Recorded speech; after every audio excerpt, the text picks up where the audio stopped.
To forest and nature TV. ಪ್ರಿಯ ವೀಕ್ಷಕರೇ, ನೀವು ಇನ್ನೂ ನಮ್ಮ ಚಾನೆಲ್ಗೆ ಸಬ್ಸ್ಕ್ರೈಬ್ ಆಗದಿದ್ರೆ ದಯವಿಟ್ಟು ನಮ್ಮ ಚಾನೆಲ್ಗೆ ಸಬ್ಸ್ಕ್ರೈಬ್ ಮಾಡಿ, ಬೆಲ್ ಬಟನ್ ಒತ್ತಿ, ಆಲ್ ಬಟನ್ ಒತ್ತಿ.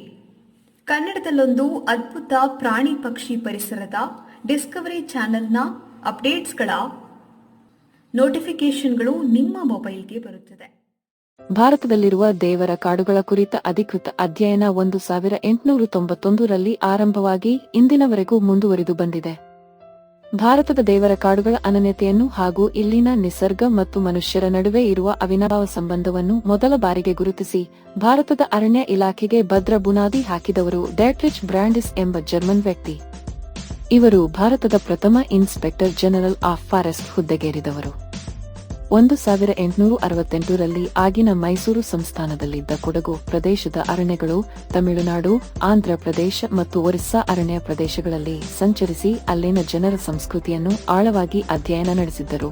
ಹಲವು ಅಧ್ಯಯನಗಳ ನಡುವೆಯೂ ಭಾರತದಲ್ಲಿ ಅಧಿಕೃತವಾಗಿ ಇರುವ ದೇವರ ಕಾಡುಗಳ ಸಂಖ್ಯೆ ಕುರಿತಂತೆ ನಿಖರವಾದ ಮಾಹಿತಿ ಇಲ್ಲ. ಸದ್ಯಕ್ಕಿರುವ ಮಾಹಿತಿ ಮತ್ತು ಅಂಕಿಅಂಶಗಳು ಸಹ ಗೊಂದಲದ ಗೂಡಾಗಿವೆ. 2006ರಲ್ಲಿ ಅವಿಭಜಿತ ದಕ್ಷಿಣ ಕನ್ನಡ ಜಿಲ್ಲೆಯಲ್ಲಿ ಉಡುಪಿ ಸೇರಿದಂತೆ 1011 ದೇವರ ಕಾಡುಗಳು ಪತ್ತೆಯಾಗಿವೆ.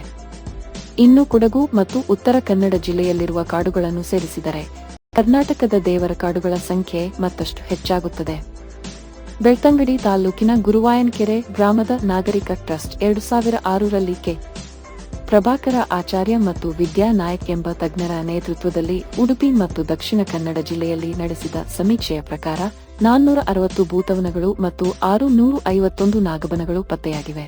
ಅಲ್ಲಿನ ಸ್ಥಳಗಳಲ್ಲಿ ಇರುವ ಸಸ್ಯ ಮತ್ತು ಮರಗಳ ಪ್ರಭೇದ ಹಾಗೂ ಪ್ರಾಣಿ ಪಕ್ಷಿಗಳನ್ನು ಸಹ ಗುರುತಿಸಿ ದಾಖಲಿಸಿದ್ದು ಇದು ಇತ್ತೀಚೆಗಿನ ದಿನಗಳಲ್ಲಿ ಬಂದ ಅತ್ಯುತ್ತಮ ಸಮೀಕ್ಷಾ ವರದಿಯಾಗಿದೆ.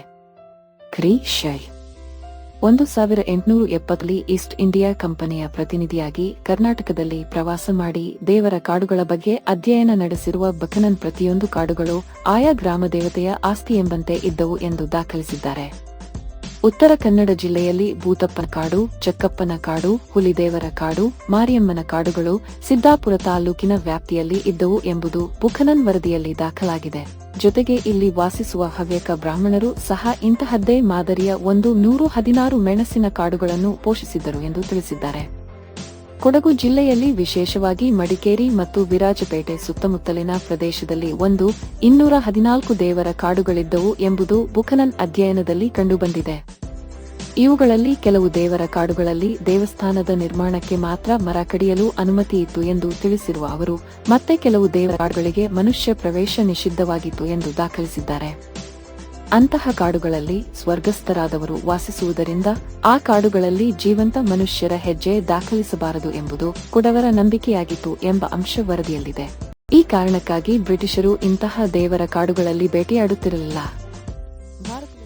ಯುನೆಸ್ಕೋ ವರದಿಯ ಪ್ರಕಾರ ಜಗತ್ತಿನಲ್ಲಿ 1.47 ಲಕ್ಷ ದೇವರ ಕಾಡುಗಳಿವೆ ಎಂದು ಅಂದಾಜಿಸಲಾಗಿದೆ. ಉತ್ತರ ಕನ್ನಡ ಜಿಲ್ಲೆಯ ಸಿದ್ದಾಪುರ ತಾಲೂಕಿನ ದೇವರ ಕಾಡುಗಳ ಬಗ್ಗೆ 2011ರಲ್ಲಿ ಬೆಂಗಳೂರಿನ ಭಾರತೀಯ ವಿಜ್ಞಾನ ಸಂಸ್ಥೆಯ ರಾಜಶ್ರೀ ರೇ, ಸುಭಾಷ್ ಚಂದ್ರನ್ ಮತ್ತು ಟಿ.ವಿ. ರಾಮಚಂದ್ರನ್ ಸಮೀಕ್ಷೆ ನಡೆಸಿ ಅಲ್ಲಿರುವ 54 ದೇವರ ಕಾಡುಗಳಲ್ಲಿರುವ ಜೀವ ವೈವಿಧ್ಯತೆಯನ್ನು ದಾಖಲಿಸಿದ್ದಾರೆ. ಕಡಗೋಡು ಚೌಡಮ್ಮ ಬನ, ಚೌಡಿ ಬನ, ಜಟ್ಟಿ ಬನ, ದೇವರತ್ತಿ ಕಾನು, ಬೀರಪ್ಪ ಮತ್ತು ಚೌಡಿ ಎಂಬ ದೇವರ ಹೆಸರುಗಳಲ್ಲಿರುವ ಕಾಡುಗಳನ್ನು ಗುರುತಿಸಿದ್ದಾರೆ. ಇತ್ತೀಚಿನ ದಿನಗಳಲ್ಲಿ ಇಂತಹ ಬನಗಳಿಗೆ ಸೂಕ್ತ ರಕ್ಷಣೆ ಇಲ್ಲದೆ ಅಲ್ಲಿನ ಮರಗಳು ಕಾಡುಗಳ್ಳರ ಪಾಲಾಗುತ್ತಿರುವ ಅಂಶ ತಜ್ಞರ ವರದಿಯಲ್ಲಿ ದಾಖಲಾಗಿದೆ.